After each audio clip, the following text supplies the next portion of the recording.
Okay, well, let's begin. So the Gemara that we learned yesterday and the past few days, I must say this was quite a complicated Gemara. We finally finished it yesterday for those that stood around and stayed late. But I guess I'll go over at least the last point inside. Maybe we'll do that inside. Let's just go over outside what we've been discussing. So the Gemara here is dealing with the flexibility of Torah laws when it comes to the idea of Kavod HaBriyos, human dignity. And we actually took this concept and tried to bring it into practical applications. One of the practical applications that we spoke about was if a person is very hungry and they're on a highway that there are no exits and there's only one stop, maybe for a few hours, and it's a non-kosher restaurant. And would they be allowed to go into that non-kosher restaurant and get a fruit platter or something from the non-kosher restaurant? And we mentioned that would normally be prohibited because of maris ayin. Now, I should also mention, it's not as simple as I make it, a fruit platter. A fruit platter does have complications as well, because the fact is that the non-kosher knives in the restaurant are also cutting the fruit is also a problem. So it doesn't make it kosher. The idea would be that if you had a fruit platter that you cut with maybe a plastic knife, that's new, that would be, there would be a case, or there's some kosher food in this restaurant that, maybe, is sealed or something. You get something sealed that they buy from outside and it doesn't have to be cooked. Somehow you're eating something that's 100% kosher at that restaurant. The problem is that it's maris ayin. The problem is that it is visible to others, that it seems to others that it's, that what you're doing is prohibited, because people are looking at you and seeing you walk into this restaurant and you're sinning. You're going into a non-kosher restaurant. And nowadays, people might even take a picture of you and video and then put it on Facebook. So, it could be really a serious maris ayin has gotten worse in today's day and age. Interesting. I wonder if there's any ramifications, halachic ramifications because of that. It's now, it could be like the whole world will know about it. So what's interesting is there is a discussion from Rabbi Maisha Feinstein, who was the leading scholar, halachic authoritative scholar in the United States. I would say in this last generation. And he must have passed away about 25 years ago, but he was the leading halachic scholar, and he wrote a whole article about this in his Igros Maisha and his letters of halachic rulings. And what he says there, what we mentioned yesterday, is that he says that, first of all, that you have to realize that even if it's a dairy restaurant,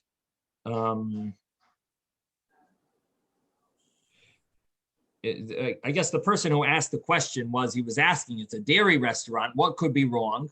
And this is the only place in town, and the only, and what happens if a person is very hungry, and that's the only place in town. So Rabbi Maisha Feinstein says that even if it's a dairy restaurant, nevertheless, the people there are mechalel Shabbos. They don't keep Shabbos. And even there could be many things that are prohibited from the Torah, like, for example, non-kosher fish, the oil that they use, that they fry it with, the butter, that they fry things with. It could be from animal. It could be animal fat. And also the cheeses are prohibited. And there's many problems of the fact that the non-Jew turns on the oven.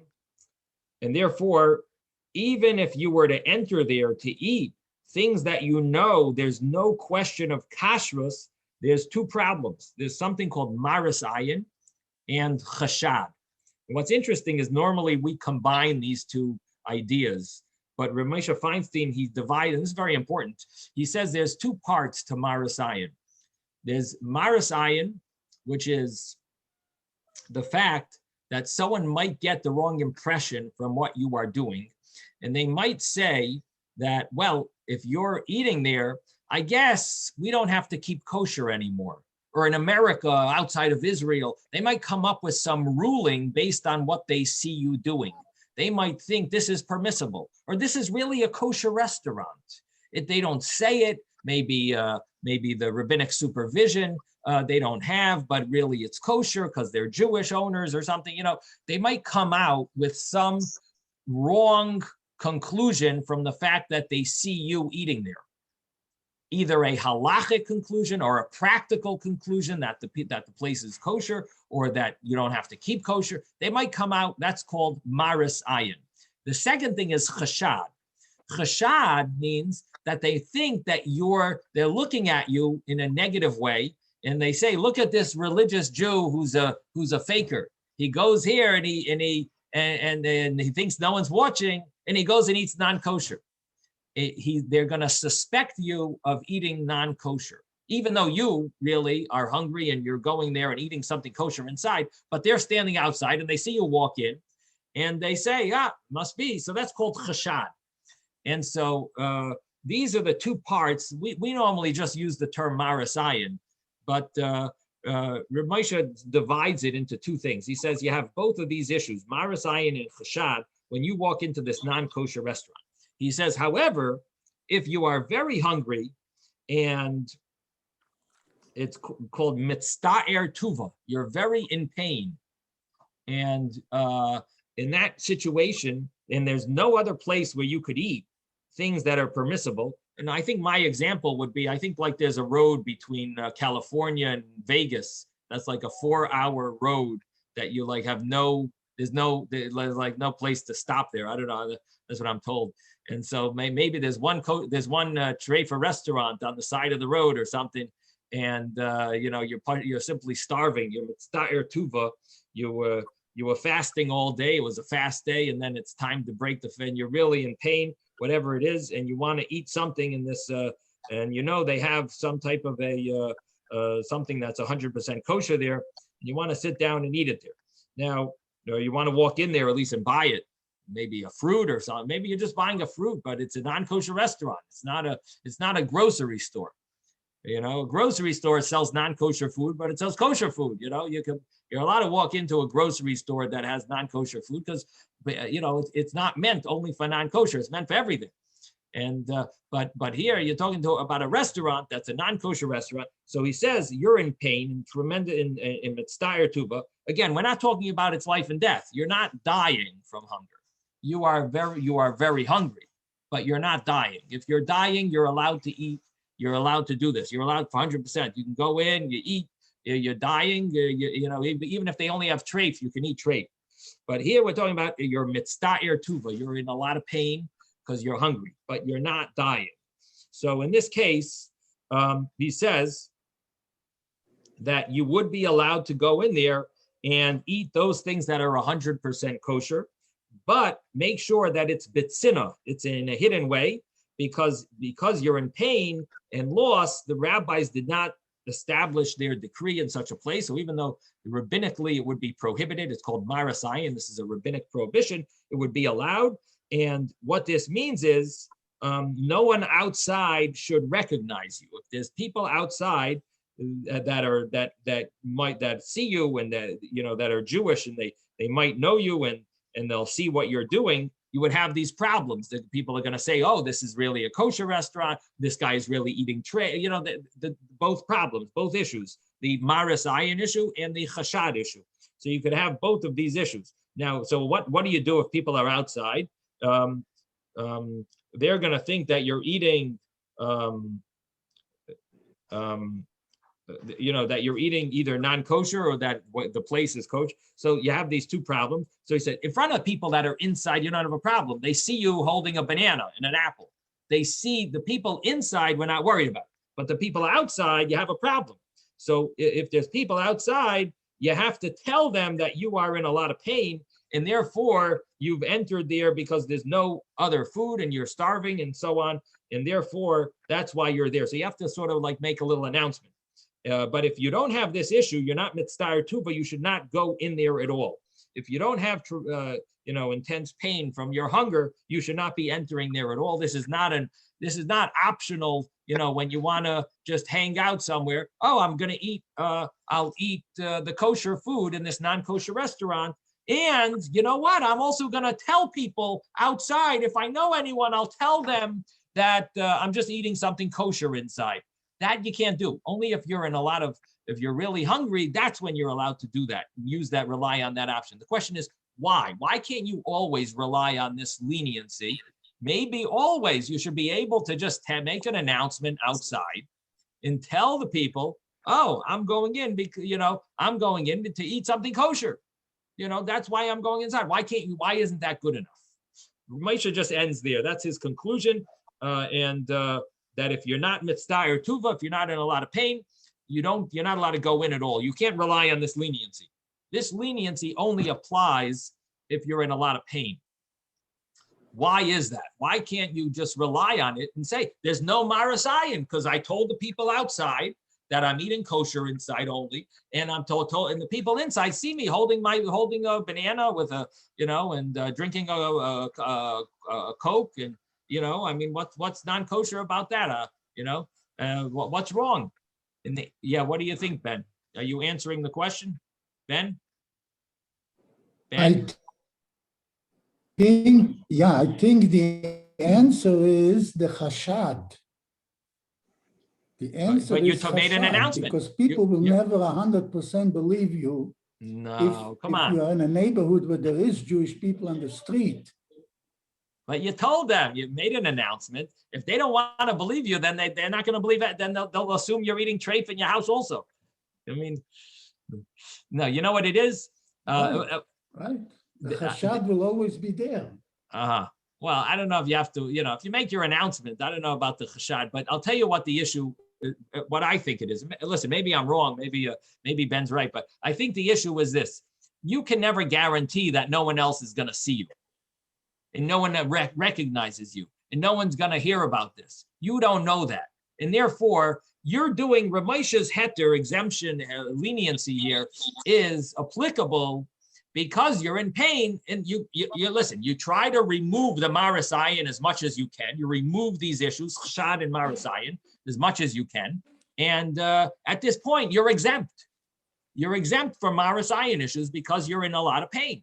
So you did what you could for marasayan, but you're not 100% free of marasayan issues. You still have the fact that someone might be driving by and see you. There might be someone who knows you, you don't know them. There might be a guy that's spreading, that's telling another yid. There's marasayan that you don't know about.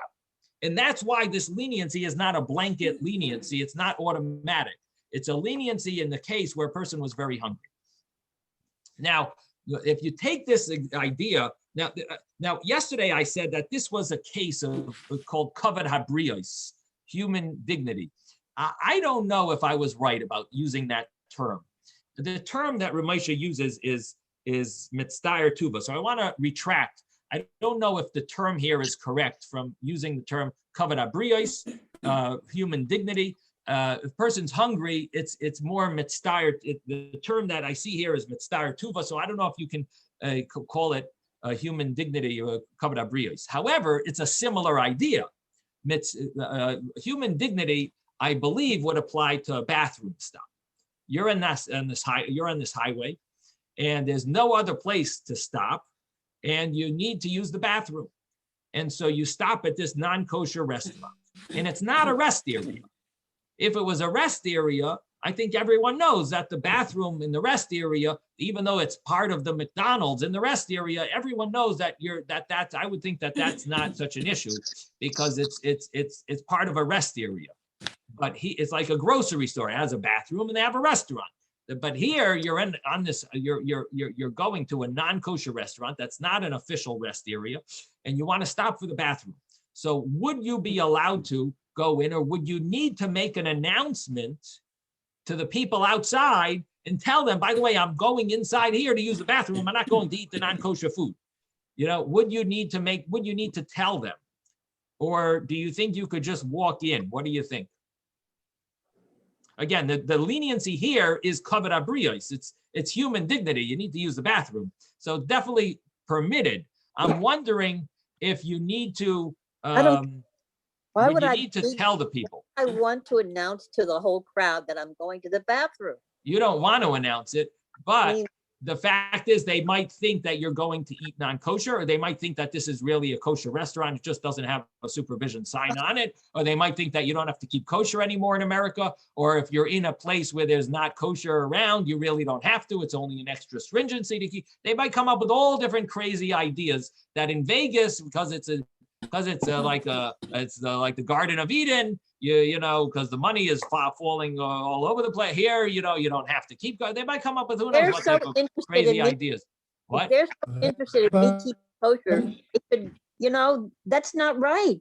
Right, but there is a rabbinic law that we're not supposed to do things that might cause people to understand things wrong and might cause people to think of us wrong. So there is an issue there that's rabbinically prohibited. So we're trying to connect here. Again, we're applying this law and connecting it with the law to a case where it's a bathroom stop, which is a kavod habriyos issue, which is human dignity. And again, we're dealing with a rabbinic law. It's not a biblical law. You're not doing something that's prohibited from the Torah. You're doing something that's prohibited from the rabbis. And our Gemara is the source that tells us for human dignity, you would be allowed to rely on a rabbinic. You could rely on human dignity overrides rabbinic laws. Yes, Ben.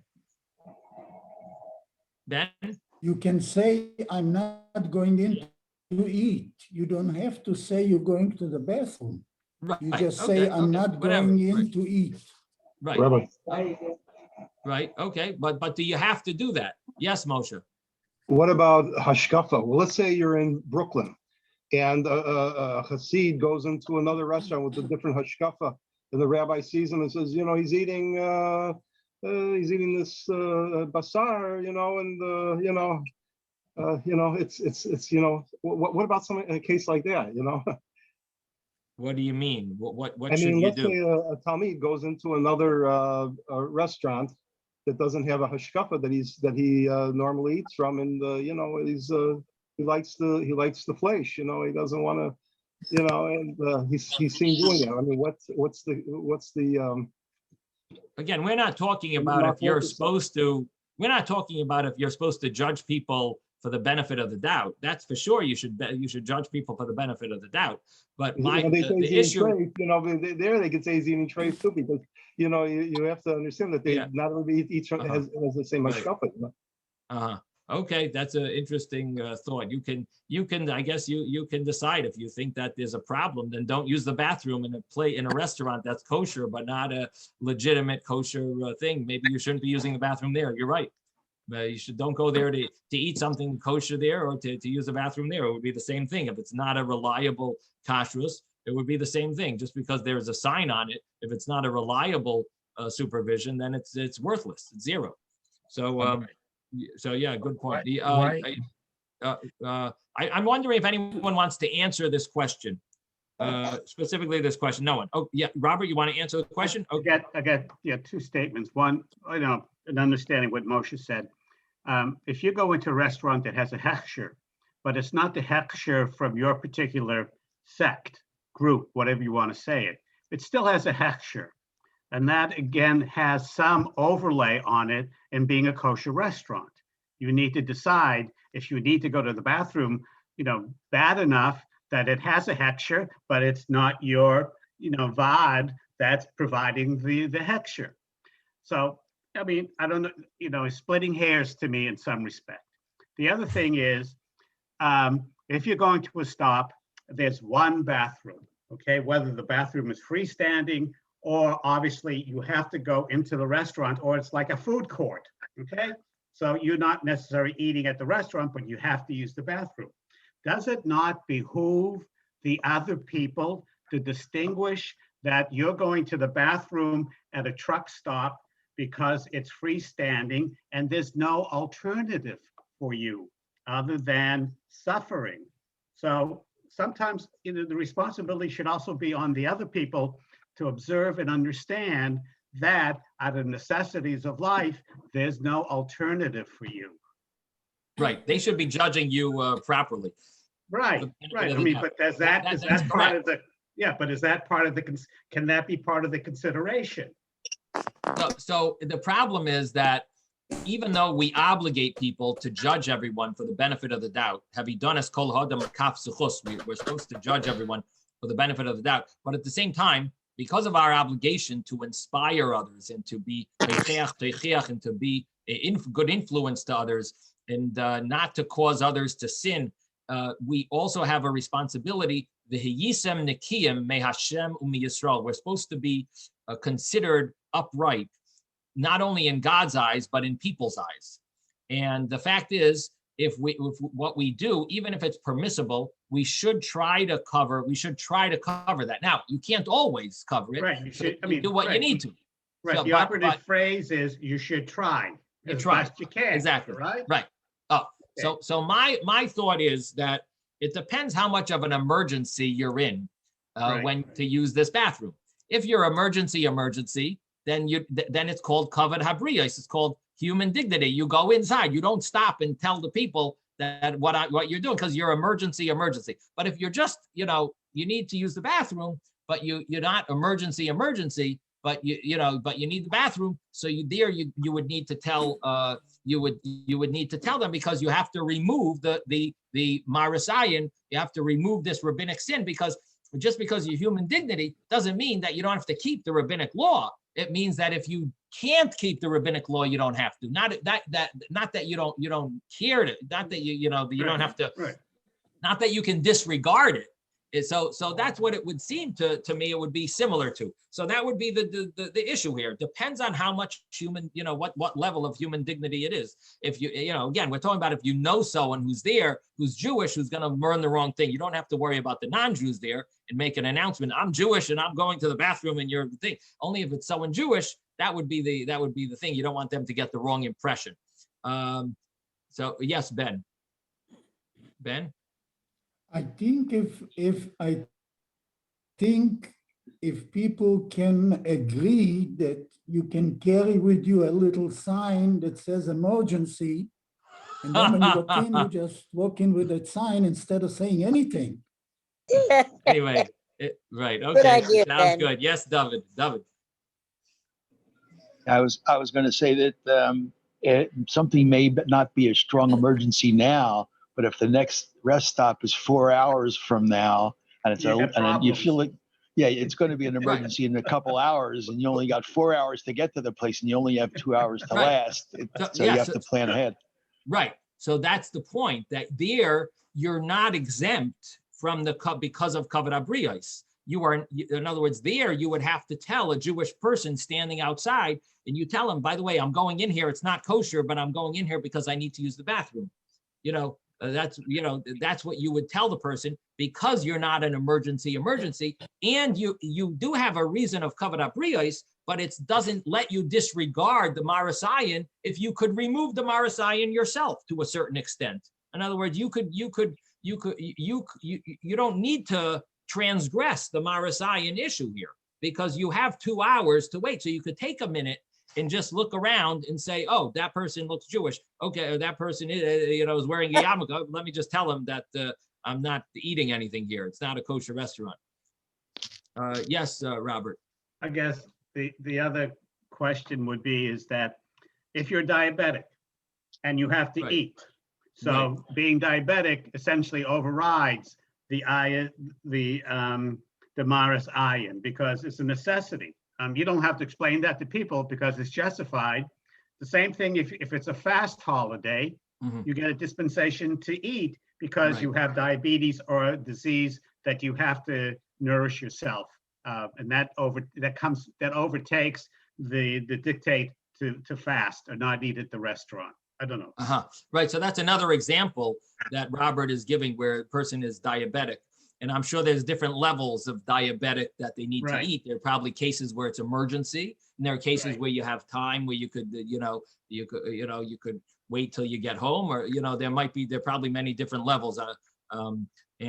Because of that, you would, of course, in a case of life and death, there's no question. We don't have to deal with that issue. But if it's not life and death, there are still issues of, long-term Sure. health. No, understood. Yeah. Issues, and sometimes you would be able to rely on one of these leniencies. Sometimes you should try to remove any challenges that are halachic issues in order not to transgress it. Yes, Yehuda. You're muted. You are muted. Please unmute. Yeah. In the example you gave, you said another Jew is there. So why Right. is that Jew at the non-kosher place? Now that's what he's going to have to answer Hashem about. But you should be judging him. You should be judging him for the benefit of the doubt. He was guarding to make sure no Jews walk in. He was sent by the mother-in-law, to watch you. Maybe he's a Reformed Jew. I mean, for them, it's not a problem. Right. So anyway, all right. So I think that covers this issue a little, gives us a little practical application of these laws. So if we just go over what the Gemara mentioned. Yes. Yeah. Just an aside story. When they were making the jazz singer with Neil Diamond they were doing in Crown Heights, and they had all the non-Jewish actors looking like Hasidim, and they had a lunch break, and they all went into McDonald's, and all the people outside were really upset. Does anyone remember what Robert is talking about? Bob, anyone know the story that Bob is mentioning? No. Bob, it was great hearing your No. voice. We haven't heard from you in a long time. So it was great hearing. And that's an interesting story. I didn't, so it was in Crown Heights, and they were dressed up like Hasidim, and then they went into a McDonald's. That's so, so that's like awful, right? It's such a bad impression, it just looks so bad. Anyway, so the point is that a person does have to be careful, right? Thank you for mentioning that. Okay, so the Gemara that we learned, we mentioned the case of the returning a lost object, v'hisalamta mayhem. That it's interesting the way the Torah words it. The Torah tells us that there are times when you are meant to not return a lost object. And one of those examples is a person who's a zaken and it's below their dignity to return such an item. And because of that, the Torah to teach us that, the Torah uses the word v'hisalamta, you should conceal yourself from this lost object as if you didn't see it. And therefore, you see that because of your it's below one's dignity, your human dignity, you would be exempt. You would be exempt from returning this lost object. How could that be? It's a Torah law to return a lost object. And the Gemara answered that we have a source, and the source is, it says v'hisalamta. That's why you do it. Under normal circumstances, you wouldn't transgress a Torah law, a biblical law, for human dignity. And then the Gemara said, but we should learn all other cases from this. That just like this case is a good example, and the Torah tells you you transgress a biblical law for human dignity. We should learn other cases. And the Gemara answered that Isura from Memaina lo yalfinan. We don't learn Isur from Mamain. We don't learn prohibited cases from monetary cases. Does anyone remember how we explained that yesterday? Why that we can't learn other cases from this. This case is a monetary case, returning a lost object. And somehow prohibited cases, a case, for example, of wearing shatnas, wearing wool and linen, a garment that has wool and linen together, that we don't take into consideration human dignity, because that's a prohibited case. That's a case of prohibition, but it's not a case of monetary issues. Monetary issues, we said, would be like returning the lost object. that you take human dignity into consideration. Yes, Ben. I think because monetary, you don't sin every minute that you owe because you can always pay it back. But with the clothing, as long as you wear it, you are sinning every minute until you take it off. So one of the answers was along those lines, that you could be monetary laws, you could forgive, and therefore it's possible to forgive, and therefore you can't compare. In other words, so what that means is that the person whose object you are supposed to return, they would theoretically forgive you for not returning it because it's below your dignity. In other words, the monetary laws are subject to forgiveness, and therefore there are more leniencies. While biblical, when it comes to Torah laws, there's no one there to forgive you. It's Hashem, and therefore it's an obligation that you can't remove. Now, that was the second explanation. The first explanation that we said was just that monetary laws are more lenient than biblical laws, and biblical laws are than Torah laws, and therefore it carries with it. You can't learn other cases from this. So, in other words, the idea of forgiveness is that the Torah obligates the owner to forgive the. I think this is maybe explains it a little better. The explanation that I said maybe didn't. I think you need to add one little point to it, and that is that when it comes to forgiveness, when it comes to monetary laws, the Torah obligates the owner of the object to forgive you for not returning it. And therefore, you can't compare that to a case where there's no person to forgive you. And you simply have the Torah law that obligates you to keep this law. Yes, Robert. On 19b3 in the Art Scroll, Yeah. The Gemara says we cannot derive the law regarding a Torah prohibition from the law regarding monetary matters. Please explain that to me. It's confusing. That's what we're talking about. I know. I mean, but That's it's exactly. rife with problems. Does it have? Is there a note on the bottom? Does it explain it in the note on the bottom?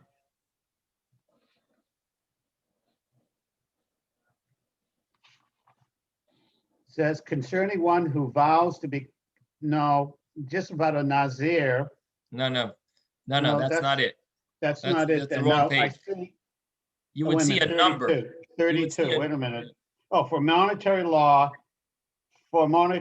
is more lenient than prohibitory law, Rashi. That's what it says. Kanei Yeshurim here in Tashavos, Kasav, Tosofos, to Shavuos. Right. Yeah, Okay. so, yeah. So that's what we were trying to explain Try it. to decipher, right? Decipher that. Basically, there's a difference between the leniencies that a person can have when it comes to monetary laws don't apply to prohibitory laws, and that would be seen in this. That would be in this case, you could not learn others from this. Why is there a distinction between monetary laws and the other? I don't understand. Right. So it has to do with the fact that there's a third party and there's another party involved, a human party. And I think along the lines of what we were talking yesterday, that it's like a transaction going on. And I think that was Robert's insight yesterday. Right. And so I think that sort of helps us a little, because it gives you a little understanding that there's a transaction between you and this other person. Right. And so that carries with it people respect other, we understand the needs of other people because we're human, and we sort of don't want to be, we sort of want, we are reciprocal.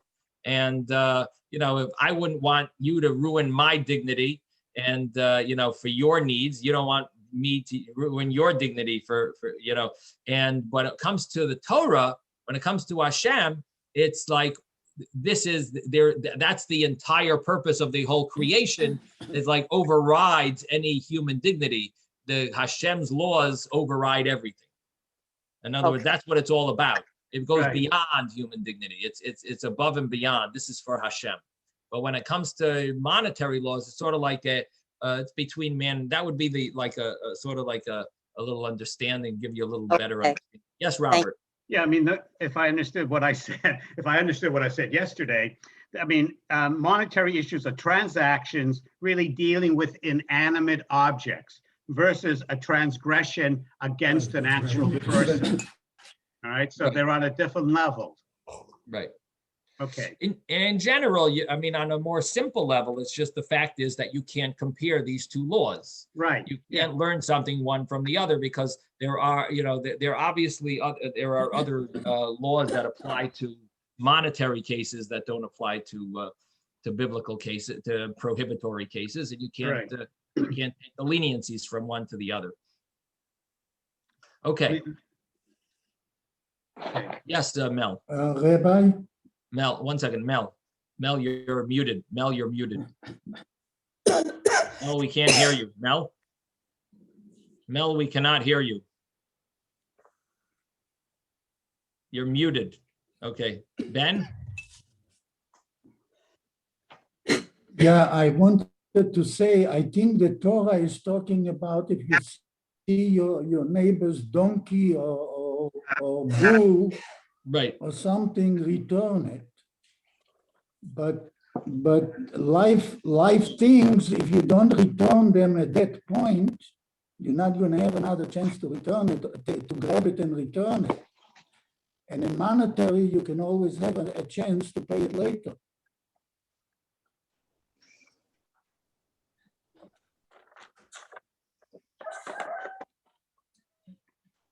Say that one more time. The Ben? biblical law is, I think, mentioning animals.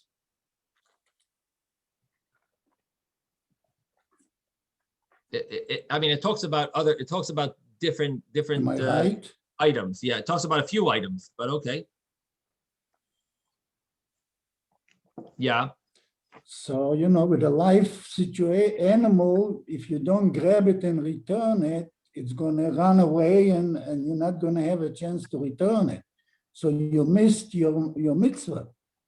Okay, and the But Torah with still money, says you can return it a day later and you still did the mitzvah. Yeah, but the thing is, the Torah says even in the case of an animal, and specifically maybe an animal, that's the case where you do not have to return it if it's below your dignity.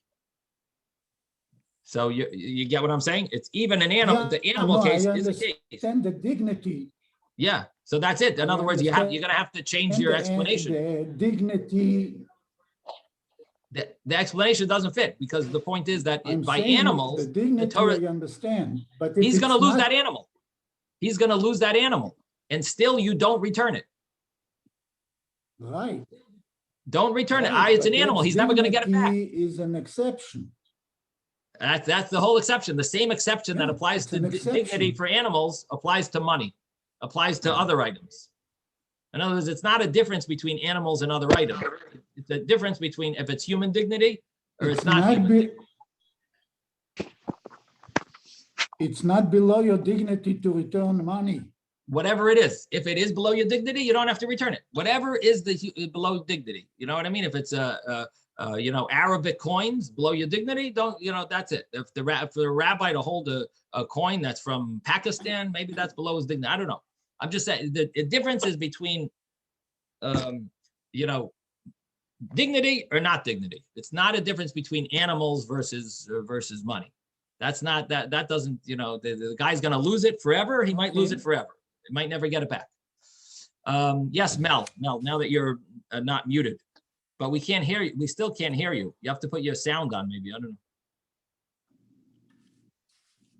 Yeah, he doesn't have any volume. Maybe your microphone is off. Maybe there's some issue with your microphone.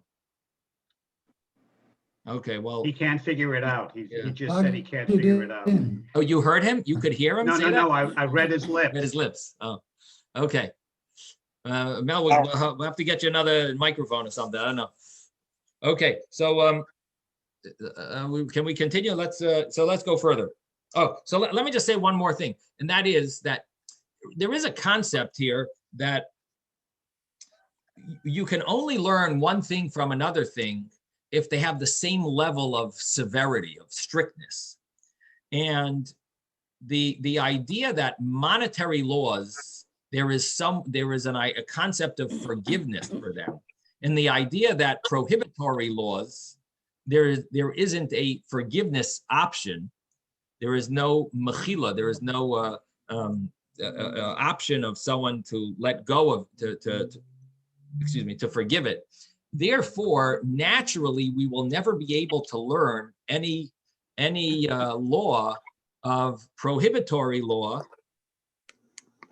that we can't learn a prohibitory law from a monetary law when it comes to a leniency. So if there's any leniency by monetary laws, it would never be able to teach us something about a prohibitory law, because the fact is that monetary laws we see have some leniency there. And the leniency that we see there is the fact that it could be forgiven. And by a prohibitory law, it's not, there isn't such an option of mechila, of being meichel the money, of forgiving the money. And therefore, the idea of a leniency by monetary laws would not be able to teach us anything about prohibitory laws. So that really is, I think, a better way, really what the commentaries mean when they say that this is given to mechila and that isn't given to mechila. I should mention that there's two versions in the actual wording of the Gemara. And this would be one of the versions of the Gemara that we don't have. We don't have it that way, but one of the commentaries has it that way. There's a Taisus Shavuos that has it written that way, and based on that, that would be the meaning of it. So I was giving more of an explanation to it, but I don't know if sometimes you explain things too much, you sort of lose the main what was really meant. The simple understanding that was meant is that this has a leniency, and therefore it can't teach something about, it can't teach us a law about a prohibitory law where it's not as lenient. A prohibitory law doesn't have the leniency of being Michael, of being able to forgive. So so that's the end of this Gemara. And then we had the final case, and let me read it inside one more time. Tashema, come and listen. And I must say, this is when we finish this, it basically concludes to a certain extent, it concludes this discussion in the Gemara. Rabbi, I have a question. Yeah. Yeah. We're talking about the circumstances that would permit to disregard a lost object. So my question is, and I don't know if I'm being too picky, but the word vihis alamta means to hide yourself. To disregard means it can be clear to everybody that sees you that you see it and you're disregarding it for whatever reasons you have. But hiding yourself, that's exactly what italamta is. Yeah, so the thing is that isalamta means like you're not making it so obvious. You're sort of avoiding it in such a way where a person might not get the same conclusion because you're not making it so obvious. I see it, I'm leaving it there for reasons. Whereas salamta means like I'm sort of hiding myself from the object. I'm pretending like I don't see it. I'm not making it so clear to people that I'm disregarding it. You know what I'm saying? So, am I reading too much into the word? I guess what you're sort of asking is, does a person have to pretend that they didn't see it? Or can they make it look very clearly they saw it and yet still not return it. I think that's what you're asking. To what extent? No, actually, what I'm asking is the word Salamta implies don't make it so obvious. Whereas to translate Salamta, like if you're going to translate it as concealed, it means don't make it so obvious. If you're going to translate it as disregard the lost object because of certain circumstances, that means it doesn't matter how obvious it is. So maybe the intention of the word Salamta means don't make it so obvious that you see the lost object and you're just disregarding it. It sounds good. It sounds right. I didn't see much written about that. I guess we would have to look in Shulchan Aruch about the laws of Hashavas Aveda and see if it says that you have to, but it would seem like that's the simple meaning, is that, that you're allowed to pretend that you didn't see it, that sort of like conceal yourself from it. That's what it seems like. I think that's the meaning. So it sounds right. Okay. Because that's what I should say, because that's really what the prohibition is. Don't pretend that you didn't. On the opposite side of the coin is you're not allowed to conceal yourself from it and make it look like you didn't see it. In other words, you're supposed to. So I should really look it up before I say this, but it sounds okay. Sounds pretty good. Okay, so the Gemara here is telling us that there's an extra word when it comes to the Nazir laws. Again, a Nazir is someone who wants to separate himself from the world, and he's not going to drink wine or become impure or cut his hair. And the question is, what happens if there is a relative of his that dies? Is he allowed to go to the funeral? I should also mention that normally there is a mitzvah to go to a funeral of a relative. Where is this say this mitzvah? Because it says by a kohen, lo yitama. To her, you should become tummy. It's talking about a kohen's sister who's not married, and a kohen would be obligated to go to a funeral of his close relatives. Not a kohen gadol. Kohen gadol, the high priest, is not allowed to become impure for his close relatives, but a regular kohen is a mitzvah for him to become impure for his close relatives. Lo yitama, to her, she should become tameh. And from that, we understand that for close relatives, any person, not only a kohen, should become tameh, should participate in the funeral of a close relative. Now, what happens for about a nazir? A nazir is not a kohen, but it could be a kohen. But if he's just a nazir, let's just pick the case of a regular nazir, does he become tummy for his relatives? And the answer is no. A nazir is not allowed. He's taking on himself this high level of holiness and purity, and he separates himself from anyone, even his relatives.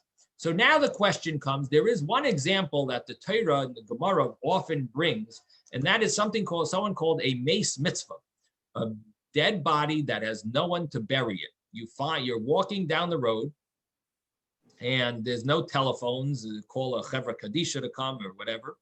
And you see someone died over there on the road, and you can't just leave him around. The body is going to start to decompose. The mice are going to start eating it. It's not respectful to not human dignity. This is a real case of human dignity. And so the law it's called a Mace Mitzvah, that you have to bury that deceased in that place, wherever the deceased is. You basically dig up a grave and you bury the deceased there. It's called a Mace Mitzvah. This is a mitzvah that overrides many laws. And the examples that are given are based on this verse, and there are numerous examples. This verse, Rashi brings down that we see from this verse numerous things. That, for example, the verse tells us that a Nazir can never become impure. And then it says, but a Nazir can't become impure for his father. He can't become impure for his mother. He can't become impure for his brother, for his sister. It spells out many different cases. So Rashi brings down from the Sifri that why does it say all these words? Why does it tell us to his father he can't become impure? We know he says he can't become impure to any. We know it means anyone. why does it then spell out each one detail? So the reason why it says he can't become impure to his father, to tell you to his father he can't become impure, but to a Mace Mitzvah, to a deceased that's on the road, to such a person he does become impure. He's obligated to become impure, even though it ruins his Nazirus, it ruins his Nazirite status. He becomes impure against his laws of being a Nazir. He goes against them in order for human dignity of a Mace Mitzvah. Now, what does this mean? We said that he can't become impure for his relative because his relative has other relatives that can deal with that deceased. Here is a Mace Mitzvah where we tell him, you have to go and become impure because there's no one that's taking care of this Mace Mitzvah. Therefore, you have to do it. So that's why it says the father in the verse. Why does it say the mother? For his mother, he has to become impure. Yes, do you have a question, Robert? Yeah, in my text, it only says, again, it emphasizes only for his sister. Yeah. Right. I'm adding. Go ahead. I'm adding stuff to the Gemara. Okay. Because Rashi brings it here, and you need to know it to get the full picture. So Thank you. And that's why Rashi brings it. And I'm telling you, it's from the same Sifri that we're bringing from. But our Gemara only brings the last clause. I'm just sharing with you a few of the other points that it says there. So it says the father. It teaches you the father. The Nazir doesn't become impure to. But he doesn't go to the funeral of his father, but he goes to a funeral of a Mace Mitzvah. The mother, he doesn't go to the funeral of his mother if she dies,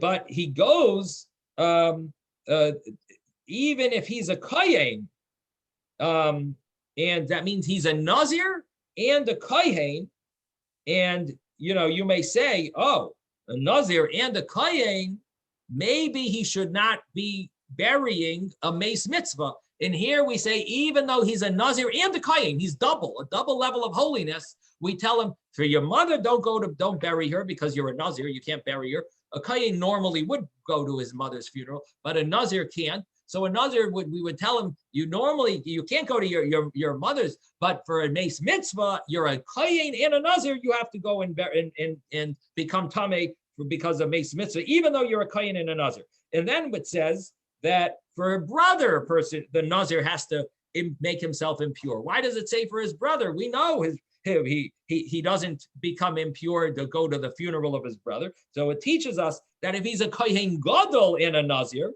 so he's both a Kohen Gadol, he's the high priest, and he's a Nazir, and he doesn't go to the funeral of his brother, but he does go to the funeral of a Mace Mitzvah, even though he's a high priest. He's a Nazir. He makes himself impure to bury a deceased there's no one else there to bury. And then now comes our Gemara. So it says V'la achoisai, to his sister.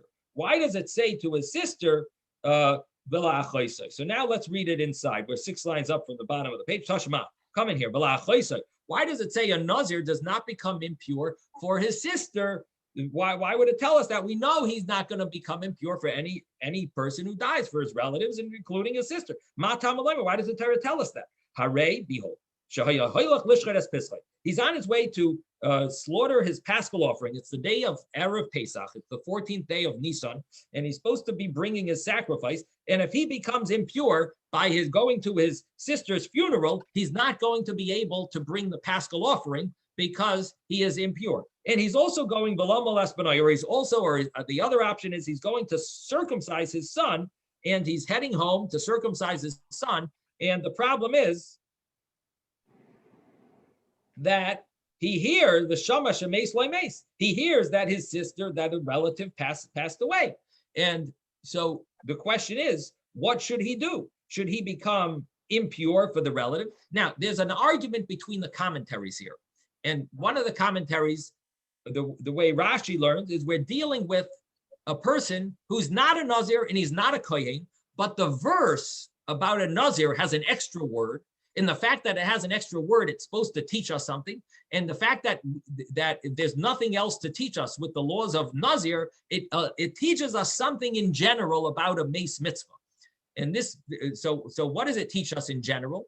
So it teaches us, according to Rashi's explanation, it teaches us that a person is involved in either going to slaughter his paschal offering or is going to circumcise his son, and he finds out that his relative died, and so he has two mitzvahs in front of him. Either the mitzvah of burying his relative, going to the funeral, that's a mitzvah. Lo yitama, he's supposed to go to the funeral, or he's supposed to go and bring the paschal offering.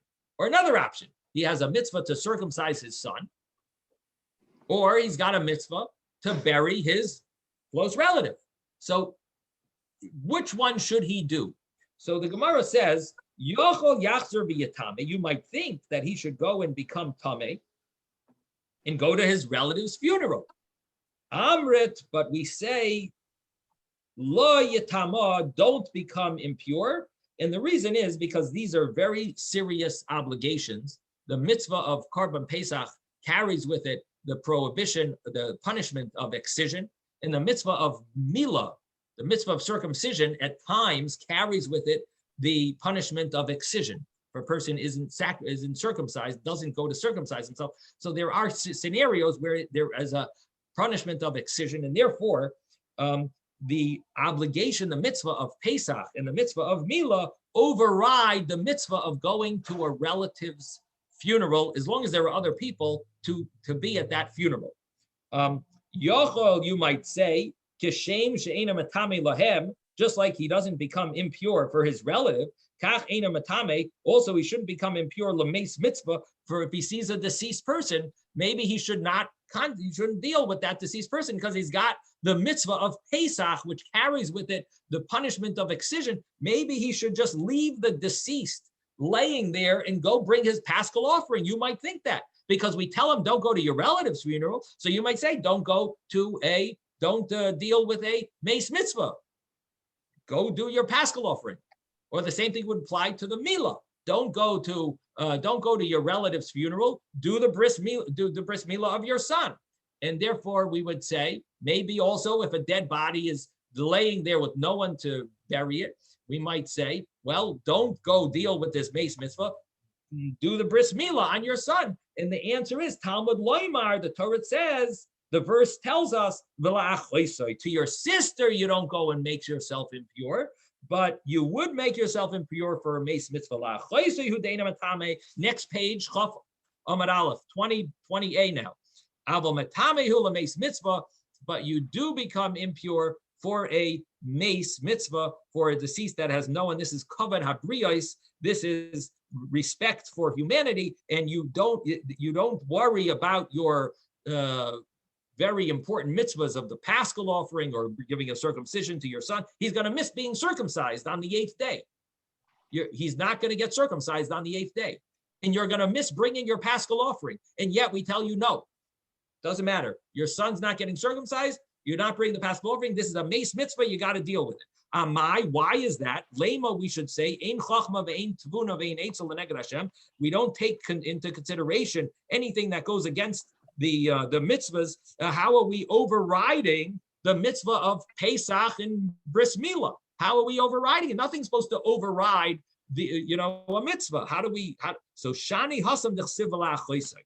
So the Gemara says, here is different, that you have to override it because we have a verse. The verse tells us to override it.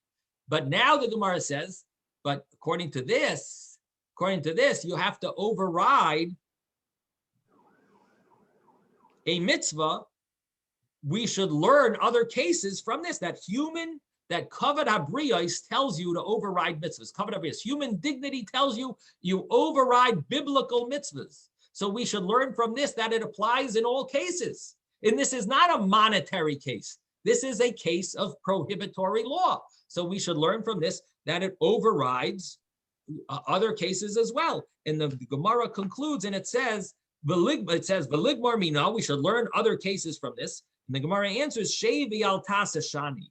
Here you're transgressing a biblical law because of human dignity, but you're not transgressing in an active way. You're transgressing in a passive way. Because you're transgressing in a passive way, therefore it overrides the human dignity overrides a biblical law that you transgress in a passive way. But to transgress a biblical law in an active way, that there is no leniency of human dignity. Human dignity does not allow you to override a biblical law that you transgress in an active way. It only allows you to override it in a passive way. And that's the conclusion of the Gemara. So according to this conclusion, what comes out from here is that there are cases where human dignity overrides. Number one is rabbinic laws, and number two, biblical laws that you're doing in a passive way.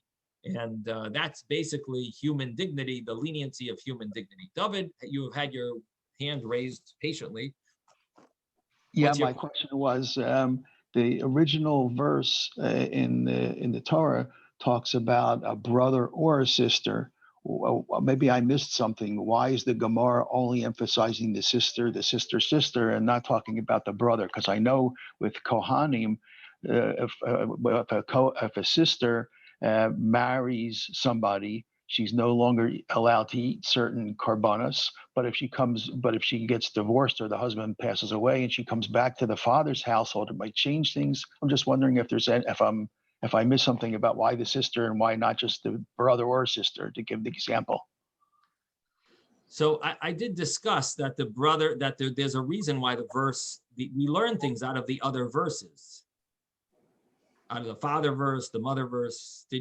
So we learned about a mace, that he doesn't become impure for this, but he becomes impure for a mace mitzvah. And but this example that with the achoisai, it gives us a case where you have another mitzvah to do, and the mace mitzvah overrides because of human dignity. It overrides the mitzvah of it overrides the other mitzvahs. And so this is a perfect example. Now, there is a question that you could ask. There is a very strong question that sounds like you're touching upon. And that is a question that Rashi raises here and Tosfos deals with. It's a very complicated issue. And that is, the fact is, if you think about what I mentioned earlier, what did we learn in the case of person's relative passed away, kohen or nazir, or kohen gadol and a nazir? Well, all those cases, what did we say there? That if for a mace mitzvah, the kohen who's a nazir, he has to transgress his kahuna to bury a mace mitzvah, right? So there he's overriding. Again, in this case, we don't really see that he's transgressing his laws actively. But what about the case of the case that we mentioned earlier, where you're actively transgressing, like a kohen and a nazir, they're actively transgressing the laws of being pure in order for a mace mitzvah. So you see, human dignity overrides in an active way. In other words, it overrides even a prohibition where you're actively becoming impure. You're burying a dead person and you're not allowed to. You're a nazir. You're a kohen. You're not allowed to bury these people, and yet you're going to bury them. So you're actively transgressing a biblical law. So in other words, our Gemara brings the case of achoisai, and that works very good with our Gemara because it gives a case of shevi al taseh, passively transgressing a biblical law is allowed for human dignity. But the commentaries all ask, but that's very good for that case. What about the other cases? The other cases are cases where you're actively transgressing biblical law, and we see human dignity allows you to actively transgress biblical law. And the answer that Rashi gives, a very complicated answer, but he says that there's two types of overriding in laws. There's an overriding law where one law pushes down the other law. And then there's an overriding law where one law just explains that the other law doesn't apply in all cases.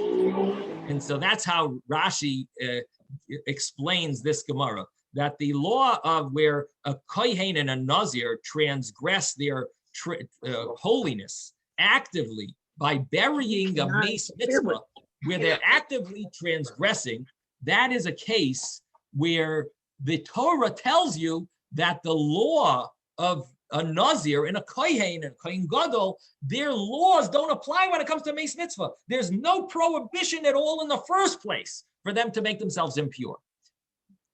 And therefore, we don't have a case where you're actively transgressing a biblical law, because there's no biblical law when it comes to a Mace Mitzvah. The other cases are cases where you're transgressing a law, but it's because of human dignity, you're allowed to transgress that law, even though that law should apply.